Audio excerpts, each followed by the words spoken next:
ये दोस्तों, film talk के एक नए एपिसोड में आपका स्वागत है। सबसे बड़ी खबर यह है कि धुरंधर 2 ने वर्ल्ड वाइड बॉक्स ऑफिस पर 1000 करोड़ का कलेक्शन कर लिया है। धुरंधर ने 21 दिनों में 1000 करोड़ कलेक्शन किया था, वहीं धुरंधर 2 ने सिर्फ 7 दिनों में ही 1000 करोड़ से ज्यादा कमाई की है। ये इंडियन सिनेमा की 10वीं फिल्म है जिसने 1000 करोड़ से ज्यादा कमाई की है और सिर्फ 7 दिनों में ही छावा, कांतारा चैप्टर 1 और एनिमल जैसी बड़ी फिल्मों को बीट कर दिया है। कल 7वें दिन इस फिल्म ने 47 करोड़ कलेक्शन किया था, यानी कि सेकंड वीकेंड तक ये फिल्म 1300 से 1400 करोड़ कलेक्शन कर सकती है। और अगर ऐसा होता है तो सेकंड वीकेंड तक ये फिल्म RRR और धुरंधर को बीट करके हाईएस्ट ग्रॉसिंग फिल्मों की लिस्ट में नंबर 4 तक पहुंच सकती है। धुरंधर की कलेक्शन को देखकर ही पता चल गया था कि इसका दूसरा पार्ट भी बॉक्स ऑफिस पर तबाही मचा देगा। ऐसा ही हो रहा है और अब वो दिन दूर नहीं है जब ये फिल्म पुष्पा 2 को भी बीट कर देगी। लेकिन सवाल यह है कि क्या धुरंधर 2 दंगल को भी बीट कर पाएगी? चांसेस काफी हैं, क्योंकि जब इस फिल्म ने सिर्फ 7 दिनों में ही 1000 करोड़ कलेक्शन कर लिया है तो अभी तो ये फिल्म काफी लंबा चलेगी। धुरंधर 2 ने इंडियन बॉक्स ऑफिस पर 624 करोड़ का नेट कलेक्शन किया है और 745 करोड़ का ग्रोस कलेक्शन किया है। ओवरसीज बॉक्स ऑफिस पर इस फिल्म ने 262 करोड़ की कमाई की है, तो धुरंधर 2 ने वर्ल्ड बॉक्स ऑफिस पर 1007 करोड़ का कलेक्शन कर लिया है। डायरेक्टर आदित्य धर बॉक्स ऑफिस पर इतिहास रचने जा रहे हैं, तो आप धुरंधर 2 के बारे में क्या कहना चाहेंगे, हमें कमेंट में जरूर बताएं। अरे रो क्यों रहा है लाले? तूने सुना नहीं? जहाँ दर्द है वहाँ मर्द है। दूसरी बड़ी खबर यह है कि धुरंधर 2 की वजह से भूत बंगला एक हफ्ते आगे जा रही है, क्योंकि भूत बंगला के मेकर्स को लग रहा है कि धुरंधर 2 की वजह से भूत बंगला के बॉक्स ऑफिस पर काफी फर्क पड़ेगा। भूत बंगला 10 अप्रैल को आने वाली है, लेकिन अभी जिस तरह से धुरंधर 2 बॉक्स ऑफिस पर चल रही है, ऐसा लग रहा है कि धुरंधर की तरह ये फिल्म भी बॉक्स ऑफिस पर काफी टाइम तक चलेगी। तो अगर भूत बंगला 10 अप्रैल को आती है तो शायद वो ओपनिंग नहीं कर पाएगी जितना इसके मेकर्स उम्मीद कर रहे हैं। अभी ऑफिशियल अनाउंसमेंट नहीं हुई है, लेकिन कहा जा रहा है कि भूत बंगला के मेकर्स अब 17 अप्रैल की प्लानिंग कर रहे हैं। अच्छी बात है, क्योंकि भूत बंगला इस साल की मोस्ट एंटीसेप्टेड फिल्मों में से एक है जिसका लोग काफी ज्यादा इंतजार कर रहे हैं। अब ऐसा नहीं है कि सिर्फ भूत बंगला को ही फर्क पड़ेगा, बल्कि इससे धुरंधर 2 को भी थोड़ा बहुत फर्क जरूर पड़ेगा, क्योंकि अक्षय कुमार की फिल्म है जिसे जाने माने डायरेक्टर प्रियदर्शन ने डायरेक्ट किया है। तो अब देखना होगा कि क्या ये फिल्म 10 अप्रैल को ही आएगी या फिर एक हफ्ते के बाद यानी कि 17 अप्रैल को आएगी। तुम्हें पता है ये आदमी क्या कर रहा था? क्या कर रहा था? मुझे बताते हुए भी शर्म आती है। हाँ तो मत बता। नहीं, लेकिन मैं बताऊंगा। हाँ तो बता। कान दो। अरे पिछवाड़ा मत दो कान।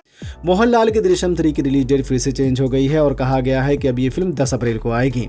दृश्यम 3 पहले 2 अप्रैल को आने वाली थी, लेकिन फिर खबर आई कि मिडिल ईस्ट में चल रहे वॉर की वजह से ये फिल्म कुछ हफ्ते आगे जा सकती है। 23 तारीख को कहा गया कि ये फिल्म 21 मई को मोहनलाल के जन्मदिन पर रिलीज होगी, लेकिन आज मोहनलाल ने कहा है कि ये फिल्म 21 मई को नहीं बल्कि अब 10 अप्रैल को आएगी। तो 2 अप्रैल को रिलीज होने वाली दृश्यम 3 अब 10 अप्रैल को रिलीज होगी। अच्छी बात है, क्योंकि अगर मोहनलाल की फिल्म कुछ हफ्ते आगे बढ़ती तो शायद अजय देवगन की दृश्यम 3 भी आगे बढ़ सकती थी। दृश्यम 3 का हर कोई इंतजार कर रहा है, क्योंकि इसके पिछले दोनों पार्ट ने काफी इंप्रेस किया था। तो मोहनलाल की दृश्यम 3 10 अप्रैल को और अजय देवगन की दृश्यम 3 2 अक्टूबर को रिलीज होगी। सिद्धार्थ मल्होत्रा की मिस्ट्री थ्रिलर फिल्म 1 की रिलीज डेट फिर से चेंज हो गई है। 1 2025 में ही आने वाली थी, लेकिन उसके बाद ये फिल्म 15 मई को आने वाली थी, पर इसके मेकर्स ने कहा है कि अभी फिल्म 28 अगस्त को रिलीज होगी।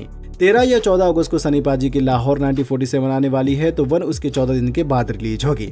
1 इस साल की कुछ यूनिक फिल्मों में से एक होगी जिसकी कहानी किसी एक अनोखी लोक कथा से इंस्पायर्ड होगी।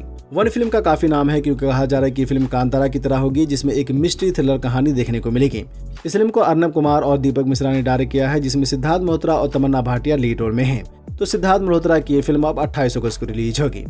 लक्ष्य लालवानी और अनन्या पांडे की आने वाली फिल्म चांद मेरा दिल की रिलीज डेट कंफर्म हो गई है। 2023 में आई किल के बाद लक्ष्य लालवानी की दूसरी फिल्म है, जिसमें इंटेंस से भरी एक म्यूजिकल रोमांटिक ड्रामा कहानी देखने को मिलेगी। किल के बाद 2025 में आई लक्ष्य लालवानी की blockbuster series beds of Bollywood को तो आप सबने देखा ही होगा। चांद मेरा दिल को करण जौहर ने प्रोड्यूस किया है और विवेक सोनी ने डायरेक्ट किया है। लक्ष्य लालवानी इन दिनों काफी पॉपुलर हैं, तो देखना होगा कि उनकी ये दूसरी फिल्म कैसी होती है। तो लक्ष्य लालवानी और अनन्या पांडे की फिल्म 22 मई को रिलीज होगी।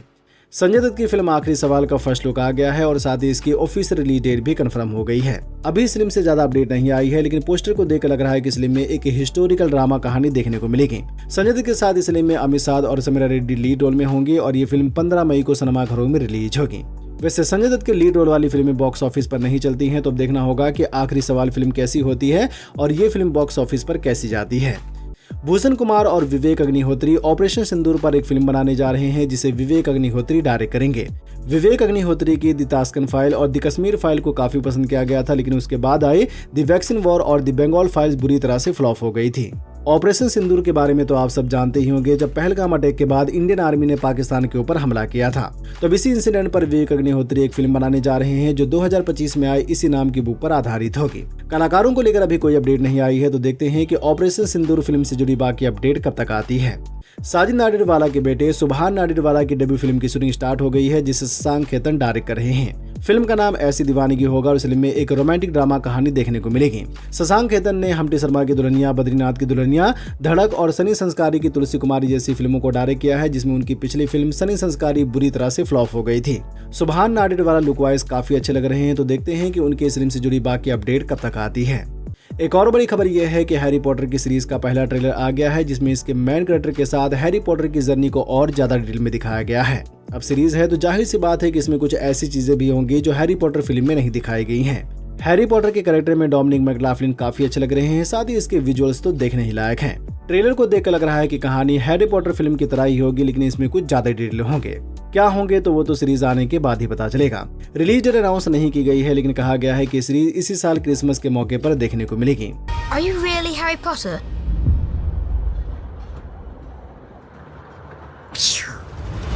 रीचर सीजन 4 की शूटिंग कंप्लीट हो गई है, जिसे कंप्लीट करने के बाद सीरीज के एक्टर एलन नीसन ने कहा है कि ये अब तक का सबसे बेस्ट सीजन था। रीचर प्राइम वीडियो की कुछ पॉपुलर एक्शन सीरीज में से एक है, जिसके पिछले तीनों सीजन को काफी पसंद किया गया था। सीजन 4 की शूटिंग कंप्लीट हो गई है, लेकिन रिलीज डेट को लेकर अभी कोई अपडेट नहीं आई है। काफी पहले खबर आई थी कि ये सीरीज इसी साल के अंत तक आएगी, तो देखते हैं कि रीचर सीजन 4 की ऑफिशियल रिलीज डेट क्या होती है। द पनिशर वन लास्ट किल की ऑफिशियल रिलीज डेट कंफर्म हो गई है। अच्छा, ये ना ही तो सीरीज है और ना ही फिल्म है, बल्कि एक सिंगल एपिसोड है जो कि करीब 60 मिनट का होगा। एपिसोड का नाम वन लास्ट किल है, तो देखना होगा कि पनिशर इस एपिसोड में किसे मारना चाहता है। आजकल पनिशर का कैरेक्टर हर जगह नजर आ रहा है, तो देखना होगा कि पनिशर का ये एपिसोड कैसा होता है। तो द पनिशर वन लास्ट किल को आप 12 मई से डिज्नी प्लस पर देख सकते हैं। रानी मुखर्जी की मर्दानी 3 को आप कल 27 मार्च से नेटफ्लिक्स पर देख सकते हैं। मर्दानी 3 30 जनवरी को रिलीज हुई थी, जिसने वर्ल्ड वाइड बॉक्स ऑफिस पर 78 करोड़ से ज्यादा कमाई की थी। अच्छी फिल्म है, तो अगर आप भी इस फिल्म को देखना चाहते हैं तो कल 27 मार्च से नेटफ्लिक्स पर देख सकते हैं। नेटफ्लिक्स पर एक थाई क्राइम थ्रिलर फिल्म आई है, जिसका नाम है द रेड लाइन। कहानी साइबर क्राइम के इर्द गिर्द बुनी गई है, जहां इन तीनों के साथ फ्रॉड हो जाता है और फिर ये तीनों बदला लेने के मिशन पर निकलते हैं। कहानी ठीक ठाक है, लेकिन इसमें कुछ तगड़े एक्शन सीक्वेंस जरूर दिखाए गए हैं। तो अगर आप भी क्राइम थ्रिलर फिल्म देखना चाहते हैं तो इस फिल्म को नेटफ्लिक्स पर हिंदी में भी देख सकते हैं। डेयरडेविल बॉर्न अगेन का दूसरा सीजन स्टार्ट हो गया है, जिसे आप जियो हॉटस्टार पर हिंदी में भी देख सकते हैं। टोटल 8 एपिसोड हैं, जिसका दूसरा और तीसरा एपिसोड 31 मार्च को आएगा और बाकी के एपिसोड आने वाले ट्यूसडे को आएंगे। सीजन 2 का पहला एपिसोड एक शिप से स्टार्ट होता है, जहां हम देखते हैं कि डेयरडेविल उस शिप को डुबा देता है जो कि विल्सन फिस्क यानी कि किंगपिन का है। उसके बाद हम डेयरडेविल को विजिलेंटिस का सामना करते हुए देखते हैं, जहां कुछ तगड़े एक्शन सीक्वेंस भी देखने को मिलते हैं। पहला एपिसोड काफी अच्छा है, तो देखते हैं कि बाकी के एपिसोड कैसे होते हैं।